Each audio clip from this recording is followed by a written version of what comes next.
All right, welcome in to the Five Guys here on the Five Reasons YouTube channel. I'm Ethan Skolnick. You can follow me at Ethan J. Skolnick on Five Reasons Sports. I got Alex Donno. You can follow him at Alex Donno. We'll get to two different topics here on the show. I'm actually in Nassau in the Bahamas, Miami Heat training camp. Still going on today, but we spoke to them after their morning session, so I'll give you an update on that. But also, unfortunately, we got to talk about the Dolphins. Before we do, though, something I would rather speak about, I don't know why I'm waving this at you. Use the code 5, F-I-V-E, at prizepicks.com or download it from the Google Play Store, the Apple App Store. Still use the code 5. Why? Because put down $5 with our daily fantasy partner, and you play it, and they will give you 50, 10 to 1. I mean, that you can't get better cash exchange than that. So check it out, prizepicks.com. Again, you're going to need something to get you through Dolphin season. Seems pretty clear on that. Or you could just play Cam Ward's overs the whole rest of the year. That's probably a safe play. So use the code 5, F-I-V-E. Put down $5. You will get 50 to play. All right, Alex, I'll give you the Heat training camp report. Jimmy talked again. Give me something good, because every time I think about what the Dolphins did last night, I get depressed. And I kind of wish I'd spent more time following Heat Media Day, which I basically ignored this year. Yeah. And whatever's coming out of training camp, all this, I'm all wrapped up in football, but one out of my two teams is terrible. Yeah, well, they watched the game last night. I know Spo and the staff watched the game. He had some advice from Mike McDaniel about dealing with adversity. It all sounds good, but when you're playing fifth-string quarterbacks, it's not ideal.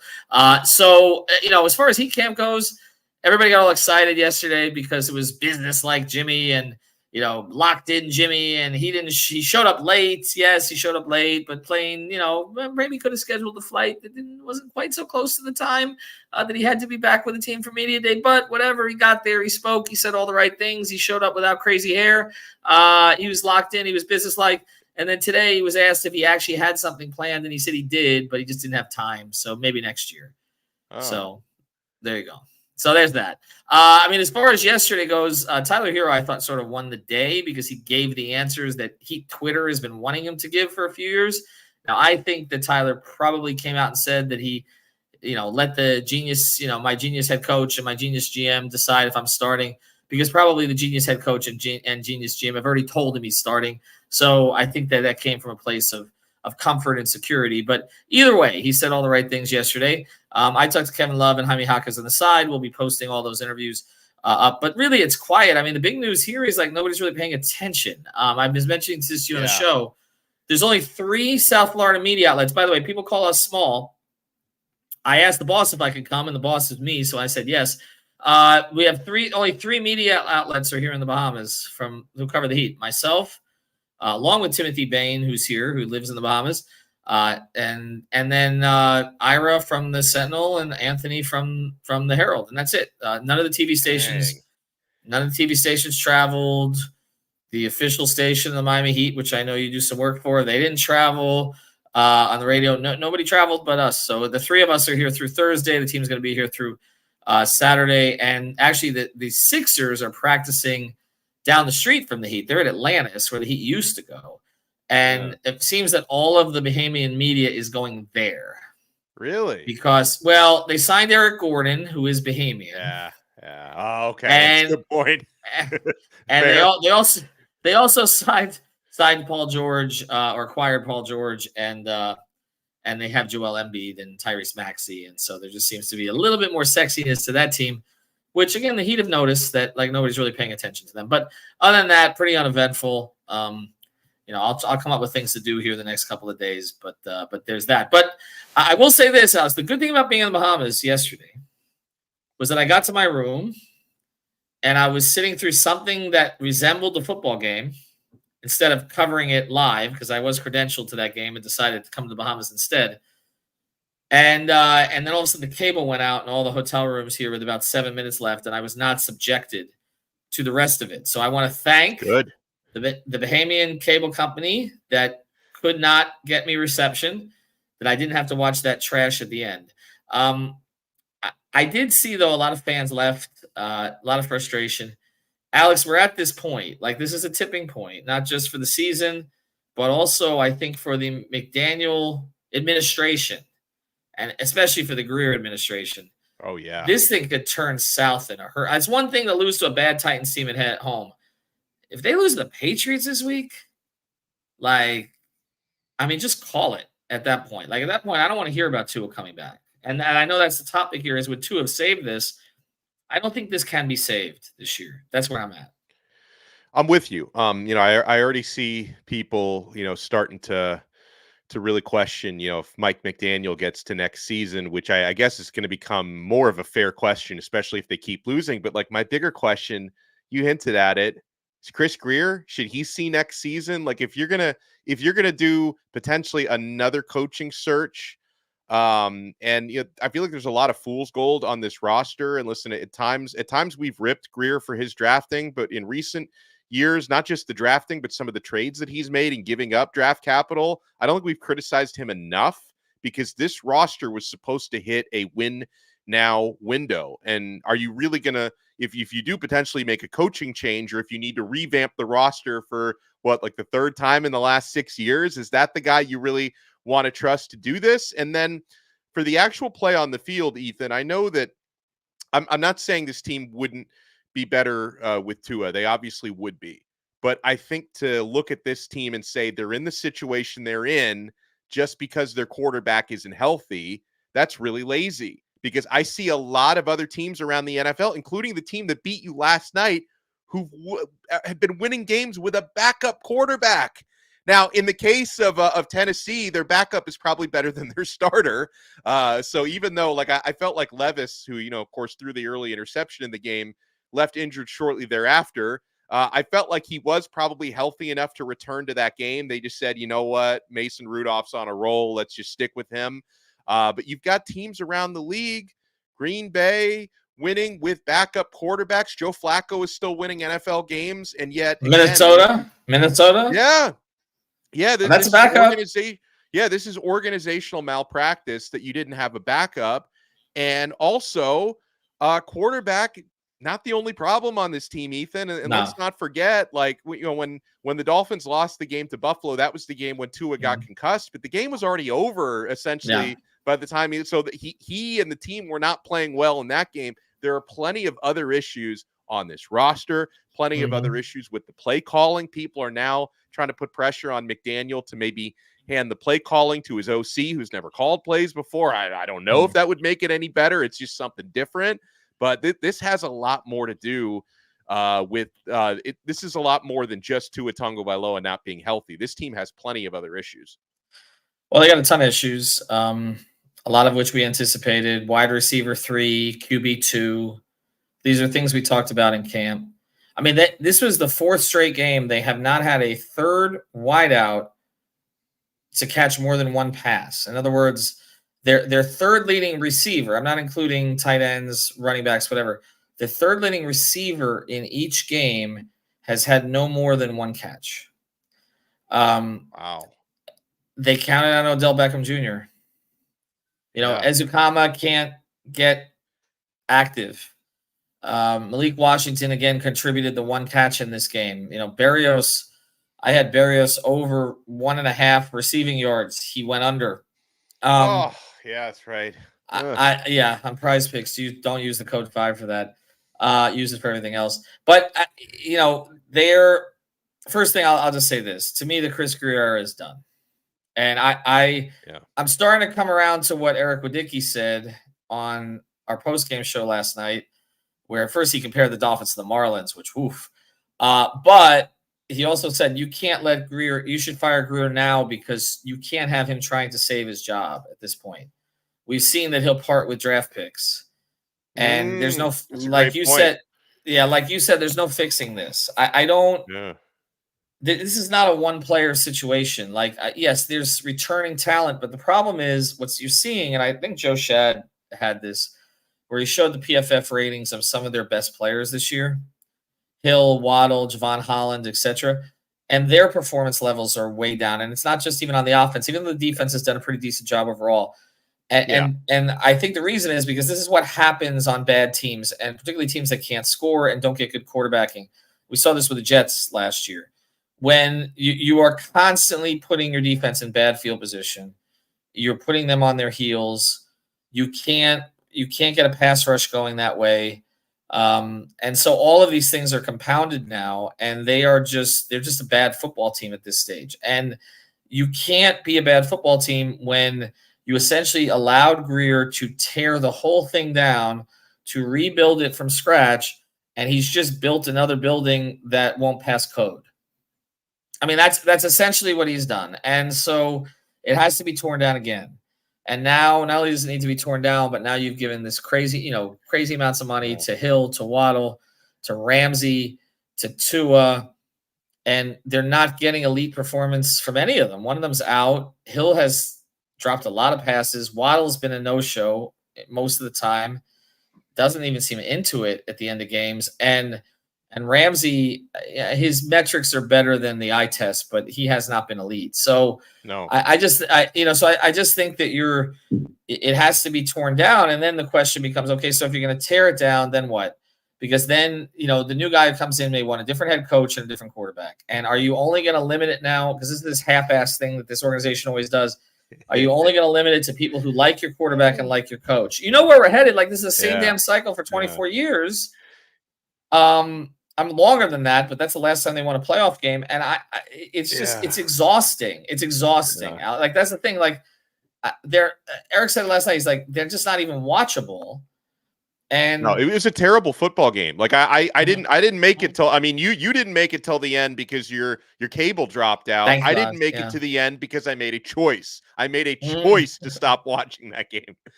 Yeah, no, that exactly that. I mean, look, I'm sure. Are you? Well, I don't know if you. I don't know what do you use? DirecTV, Xfinity? Have you cut the cord? What do you use? I use YouTube TV. So like it's like and I remember when I first switched to you, it seemed like an unconventional thing to do. Now that's where they have the Sunday ticket. Now it's like they came to you. They moved. I was gonna say if you were Xfinity, don't worry, it's gonna go down any minute anyway. So during the next game, you probably wouldn't have to watch it. But YouTube TV, I can't speak to it. But yeah, it's just a bad product, and I really like Mike, and I think that this is difficult for the reporters there because now they're going to get called out for not asking the tough questions because they like Mike, and I think everybody wanted him to succeed, especially with the way the Flores acted with the media, with the way that Gase would blame everybody but himself. I mean, Mike is accountable, but he's not growing. That's the thing, and I don't want to speculate, but I don't even know if it almost feels like something else is going on with him this year. Like he hasn't. I don't know. I've seen that look before. He doesn't look right compared to what we saw. He doesn't look as energetic. He doesn't look like he has all the answers. I mean, it could just be exhaustion of being a head coach for 3 years. It's a really hard job. He pours a lot into it. I don't know. But it just, I don't think he knows how to fix this. And again, the problem is that, again, Chris Grier was allowed to build the house again, and he built it again in a way that it will not pass code. And now it's got to be torn down again. And this house was basically a house of cards. I mean, that's essentially what it was. It was built on Tua's health. Mm-hmm. Yeah, sorry, I didn't mean to interrupt you. No, go ahead. You cut out for a second, so I thought you were done talking. No. Go ahead, because I think we agree on that because we talked about it before the season. Yeah, I mean, the House of Cards was built way too much on Tua's health, where you somehow didn't have a real plan B at quarterback, even though all respect to Tua, because he's really good when he's healthy, but he's had trouble. He's only had one fully healthy season since high school. And you just kind of acted like, well, if Tua goes down, doesn't really matter because the season's over anyway. But I mean, how do you need to have somebody on the roster that's, good enough to beat, a previously winless Tennessee Titans team. So the House of Cards was not only built on Tua's health, but again, it was also built on the perimeter and not enough inside, and of course, obviously, it would have been really difficult to, keep your top defensive tackle, Christian Wilkins, from last year because the crazy money offer he got. But, unfortunately, you couldn't keep him. He was really the heart and soul of the front seven last year. You couldn't hold on to him. The offensive line hasn't been good in like 20 years. That's a problem that probably even predates Chris Grier at this point. So, you had already built a team that was predicated totally on the perimeter and totally on speed, that didn't have answers in the trenches, which is a big problem in the NFL, in my opinion. And then, like you said, you also bank way too much of that on Tua's health. And, to to stay in line with your construction analogy with Grier, it's like, yeah, you're right. The building again did not pass code. And then if you have to tear it down, would you really want the same contractor to do that rebuild again? It's like the same contractor hasn't passed code the last 2 rebuilds. Is that the guy you want doing it again? Well, that's what the city of Miami would do. They would just keep hiring the same contractor that we saw that at FIU and other situations. But most normal civic organizations or humans would not hire the same person to rebuild it after you have to tear it down because of the way that they built it. We're getting to hire Louis Riddick on here. I know Indade was on with us in the post-game show last night, and I understand the sentiment. I mean, it's been something that's been said for the last 5 or 6 years. Listening to Riddick yesterday, I don't know if he would keep McDaniel because it felt like although he's praised McDaniel in the past, but it didn't seem like it yesterday. And it's just exhausting. Like I was looking at pictures of myself when the Dolphins last won a playoff game, and I was a young man, and now I'm old and crotchety and all the rest of this. And I think the Dolphins in part are responsible for that. Anyway, we will get to our sponsor here in a second. He's got Panthers jerseys. Like, everybody's excited. I keep saying that Heat are welcoming the Dolphins fans back, and I'm like, no, we'll go over to the Panthers. I get it. They're getting their rings next week. Again, check out Jerseys 305. He's got jerseys of all kinds there for all the local teams, except the Canes. I don't think he's doing the Canes right now because he says he broke their heart too many. He's hurt too many times. But actually, it feels like maybe this is the time to actually dip your toe back into that water. Jerseys 305. Hey, it's Ethan Skolnick for the 5 Reasons Sports Network. We've got a great new sponsor that fits with us perfectly. It's called jerseys305.com. That's jerseys305.com. This is your home for dead stock and vintage jerseys from the Heat, Panthers, Dolphins, Marlins, and the other local teams. Their mission was born from a passion for wearing jerseys of the old styles and the past players. Jerseys 305 aims to make every fan stand out from the crowd with unique pieces that you don't commonly see anymore. Maybe 10, 15, 20 years ago, but not today. And Jerseys 305 was created by the fans, for the fans. They're diehards just like you. In fact, they're probably listening to this episode right now. So check them out, Jerseys 305, their partnership with 5 Reasons Sports, celebrating with a 10% discount on the next purchase using the code 5 at checkout. Unlock your exclusive savings on the entire vintage collection. I don't know where they go from here. I'll say this, right? If I were Ross at this point, I would not allow Grier to make a draft pick trade. I would just say no. We're gonna. Yeah, right. Because even if you don't fire him now as the owner, you can still tell him, "I'm sorry, I'm not letting you do that. I'm the one who has to sign the check. I'm not doing it. I'm not taking on any more money. Not going to trade a 5th rounder for this."